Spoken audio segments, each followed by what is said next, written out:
तो ये inverter model fridge है और इसके इलेक्ट्रिकल सिस्टम के अंतर्गत जो यहां पे थर्मोस्टेट है, डोर स्विच है और जो बल्ब है, इसके पूरे सिस्टम को हम समझ चुके हैं कि अगर आगे से कोई इलेक्ट्रिक सप्लाई खराब होती तो हम कैसे सही करें। लेकिन यहां पर हम समझने वाले हैं कि वो चाहे इन्वर्टर मॉडल फ्रिज हो चाहे नॉन इन्वर्टर फ्रिज हो, ये जो पीछे का सिस्टम होता है, जितना भी इलेक्ट्रिक सिस्टम होता है वो कैसे काम करता है, इसके अंदर क्या क्या लगा होता है, इसके अंदर किसी पार्ट को चेंज करना हो तो कैसे करेंगे, इसको खोलना हो तो कैसे खोलेंगे, वो सब हम समझेंगे बिल्कुल जीरो से। तो सबसे पहले बात करें, देखिए जो फ्रिज का इलेक्ट्रिकल सिस्टम होता है ना, इसके अंदर जो हमारी नॉन इन्वर्टर फ्रिज होती है उसमें टोटल 6 भाग होते हैं। इलेक्ट्रिकल में 6 भाग का मतलब 3 भाग इसमें आगे लगे होते हैं जिसमें हमारा थर्मोस्टेट जो कूलिंग को कंट्रोल करता है, डोर स्विच मतलब दरवाजा खोलते और बंद करते हैं तो जो बल्ब को ऑन ऑफ करता है, और बल्ब, ये 3 भाग होते हैं जो आगे लगे होते हैं, लेकिन 3 भाग पीछे लगे होते हैं नॉन इन्वर्टर में।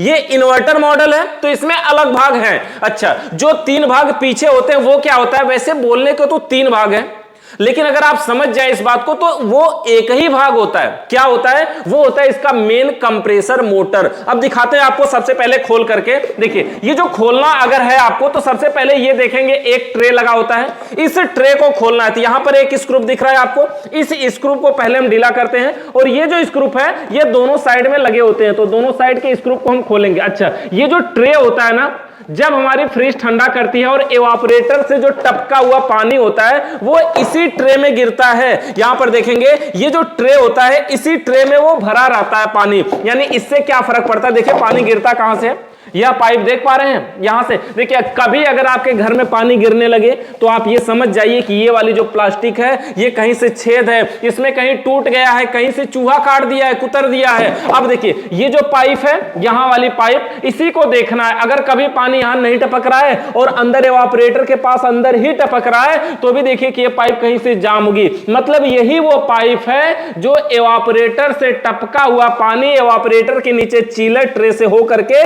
यहां ला करके इस बॉक्स में डालती है। अब इसमें आने से क्या होता है, पानी इसमें रुका रहेगा, और रुका रहेगा तो ये लगा कहां है, यहां पर, और यहां लगा होने का मतलब ये हुआ ये जो प्लास्टिक है ये इस कंप्रेसर से टच है, और ये कंप्रेसर एक मोटर है, और मोटर होने के कारण जब ये मोटर चलेगा तो गर्म होगा, और गर्म होगा तो वो जो पानी है ना वो इसको ठंडा करने में मदद करती है, जिसकी वजह से ये कंप्रेसर और अधिक देर तक काम कर पाता है। मतलब इवापोरेटर से टपके हुए पानी को भी हम यूज में कर लेते हैं, यानी यूज में ले लेते हैं। तो अगर आपको इसको खोलना है तो सबसे पहले देखिए फ्रिज को खोलने से बिल्कुल भी नहीं डरना, इसमें कुछ भी नहीं है, सिर्फ 2 स्क्रू खोला हमने और प्लास्टिक ही तो निकलाना। अभी इलेक्ट्रिक भाग में इसमें क्या अलग हो गया, अच्छा उसको तो हमने निकाल दिया। अब देखिए ये इसका कंप्रेसर मोटर है, मेन मोटर यही है। यहां का साइज अगर देखेंगे तो ये हमारा छोटा कंप्रेसर दिख रहा है। अभी हम आपको नॉन इन्वर्टर फ्रिज भी दिखाएंगे, उसका कंप्रेसर रिले वगैरह सब दिखाते हैं। तो देखिए ये छोटा कंप्रेसर देखने में लग रहा है ना, लेकिन फर्क नहीं पड़ता है, काम ये उतना ही करता है। ये छोटा कंप्रेसर है, इसको चलाने के लिए इसके अंदर लग गई है इसमें पीसीबी। अब देखिए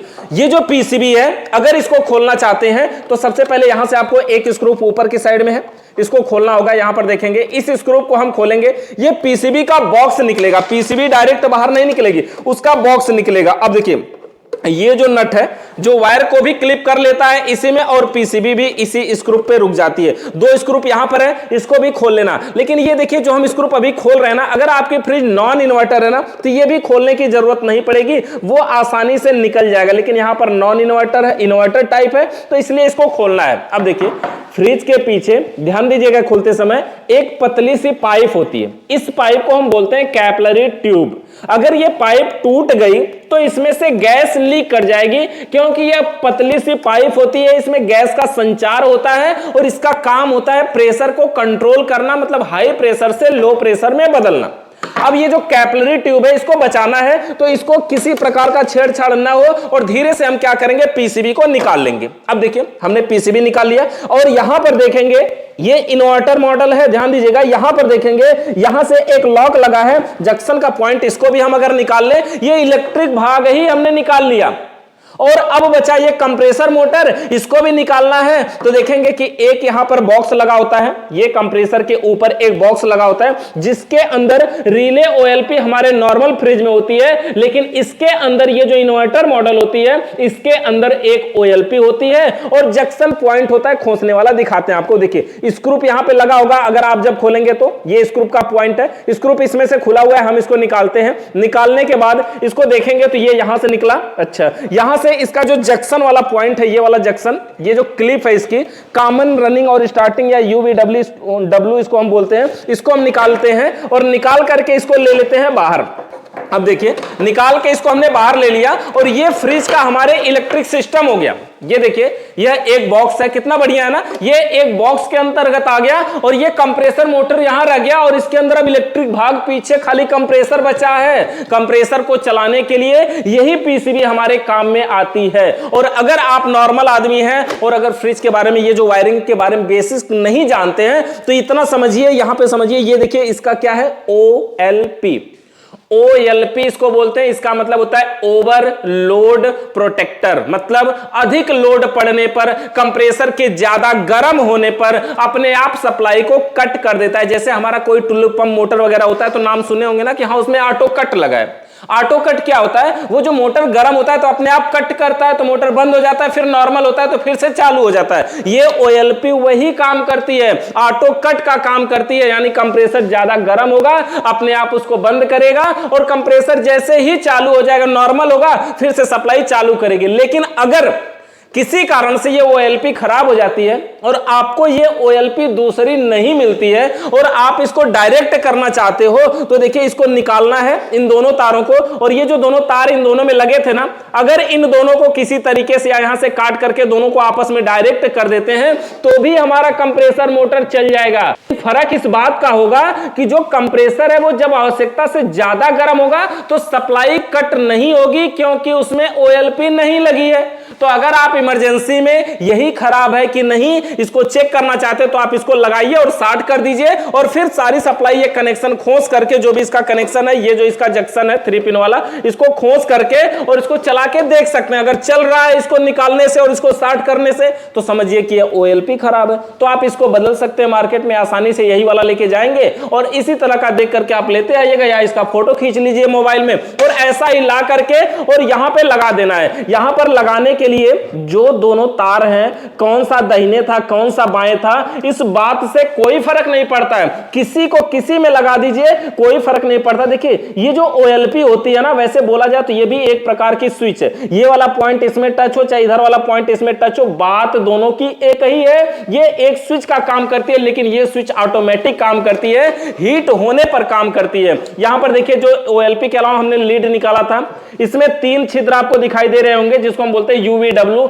या नॉर्मल फ्रिजों में जो हमारी नॉर्मल होती है, नॉन इन्वर्टर होती है, उसमें हम बोलते हैं कॉमन रनिंग और स्टार्टिंग। तो इसमें हम UVW के नाम से जानते हैं। इसको देखिए यहां पर लगा देना है, जैसे हमने निकाला, अगर वैसे लगाना चाहे तो लगा देंगे। लेकिन अगर PCB को भी देखना चाहते हैं, मान लीजिए कि कैसे ये है, कहीं कोई तार तो नहीं जल गया, कोई तार तो नहीं खराब हो गया, तो PCB को खोल सकते हैं। यहां पर देखेंगे एक स्क्रू यहां पे ऊपर की साइड में है, हम बिल्कुल बेसिक समझ रहे हैं अभी, तो ये ऊपर की साइड में एक स्क्रू है और एक स्क्रू यहां पर नीचे की साइड में भी है। देखिए दोनों स्क्रू को हम खोलते हैं थोड़ा सा यहां पर ढीला करके, और स्क्रू को आप अच्छे तरीके से खोल लीजिए और स्क्रू को बचा के रखिए क्योंकि दोबारा टाइट भी करना है। तो स्क्रू अगर खो जाएगा तो बाद में वही वाइब्रेट करेगा, थोड़ा बहुत आवाज भी करने लगेगा, तो ये सारी कुछ दिक्कतें आने लगती हैं। तो यहां पर देखिए ऊपर के बॉक्स को हमने यहां पर खोल लिया, ये इसके अंदर PCB है।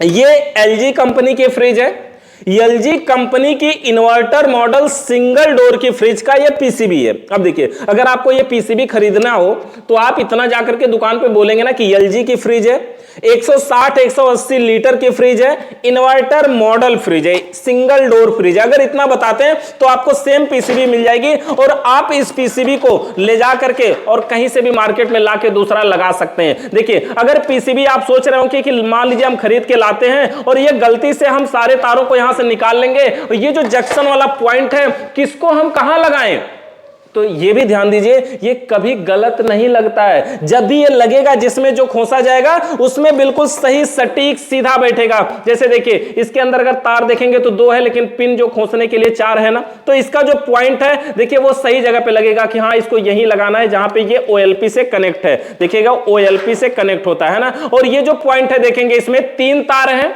ये देखिए 3 तार है ना, ब्लू है, रेड है और येलो है, और ये लगेगा कहां, जहां 3 पॉइंट है। 3 पॉइंट में देखिए ये क्या लिखा है, MW MV MU, मतलब UV W, M का मतलब मोटर। तो ये मोटर का पॉइंट है तीनों, और ये सीधा ही लगेगा। अगर आप इसको पलट के लगाने की कोशिश करेंगे तो ये सेट बैठेगा नहीं, तो ये जब भी लगेगा इसमें सीधा लगेगा। अच्छा यहां पे भी हमने लगा दिया। अब ये बचा, ये 2 पॉइंट है, इसमें 2 तार हैं, देख सकते हैं यहां पर 2 तार है ना, इसमें इसको लगा देना यहां पर जहां पे ये सीधा बैठ जाए। और ये वाला देखिए 2 पॉइंट इसमें भी है, तो यहां पर 2 पॉइंट का और है, यहां पे लगा देना है। इस पीसीबी के अंदर सिर्फ एक पॉइंट आपको खाली दिख रहा होगा जो कि यहां पर है। ये जो पॉइंट है ना, ये प्रोग्रामिंग के लिए, जो हमारी जैसे फ्रिज है, इन्वर्टर मॉडल है, जब हम चालू करते हैं तो 3 से 10 मिनट के बीच में चालू होता है ना, तो ये जो प्रोग्रामिंग की गई होती है वो सब यहां से की जाती है। यानी ये कंप्यूटर में लगा के जब पीसीबी बनती है इसका काम वहां किया गया होता है, हम इसका प्रयोग नहीं करते हैं। अब देखिए ये इसका पूरी वायरिंग हमने ऐसे सेट कर देना, आप पीसीबी लेकर के आएंगे। अच्छा अगर ये वायरिंग खराब है तो तारों की कंटिन्यूटी आप बारी बारी से चेक कर लीजिए, कौन सा तार खराब है उसको सही कर सकते हैं। बाकी अगर ये पीसीबी खराब है तो पीसीबी को ला करके दूसरा आप लगा सकते हैं, या कुछ अगर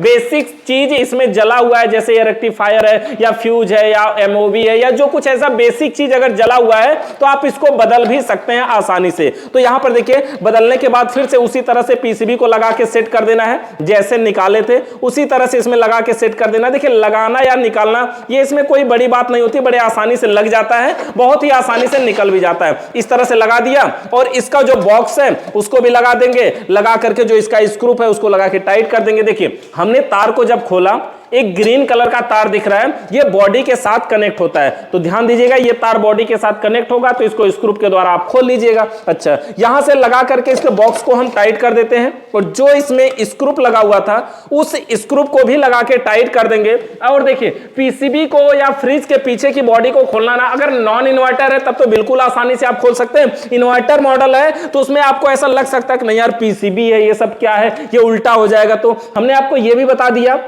कि कोई भी कनेक्शन गलत लगेगा नहीं, जो जहां का बना हुआ है वहीं लगता है। किसी को आप गलत जगह पे खोसना चाहेंगे तो वो नहीं लगेगा। OLP लगाने के लिए देखिए ये OLP का बॉक्स है ना, जो कंप्रेसर के ऊपर लगा हुआ था, यहां पर ऐसा देखेंगे गोल सा एक तरफ ऐसे ढक्कन जैसा दिख रहा है ना, गोल सा, ये देखिए इधर से उठा हुआ दिख रहा है गोल सा, इसी के अंदर ये OLP लगाई जाती है, मतलब OLP इसी में सेट रहती है, यानी OLP भी कंप्रेसर मोटर के पास ही रहती है। तो इसी तरह से इसको लगा के इसमें सेट कर देना, देखिए ऐसे बैठ जाएगा, और तार यहां से निकलेगा, और ये पिन जो हमारी है वो यहां लगा देना है। देखिएगा पिन कैसे लगाएंगे, तो ये जो UV W का पॉइंट है, ये तीनों छिद्र हैं, ये तीनों छिद्र हैं जो कंप्रेसर के इन पिनों पे लगेगा। यहां से कंप्रेसर की पिनें दिखाइए, ये जो कंप्रेसर की पिन है इसमें 3 पिनें बनी होती हैं, उसी में इसको लगाया जाता है। तो देख सकते हैं यहां पर ऐसे लगा करके इसको बस केवल इसमें दबा देना है, पुश कर देना, और ये अंदर के साइड में लग जाएगा। जो इसकी OLP है जहां पे हमने दिखाया वहां लगा देना है, तार इसका इसी तरह से निकलेगा, और इस तरह से इसको इसी में लगा करके जैसे ये सेट था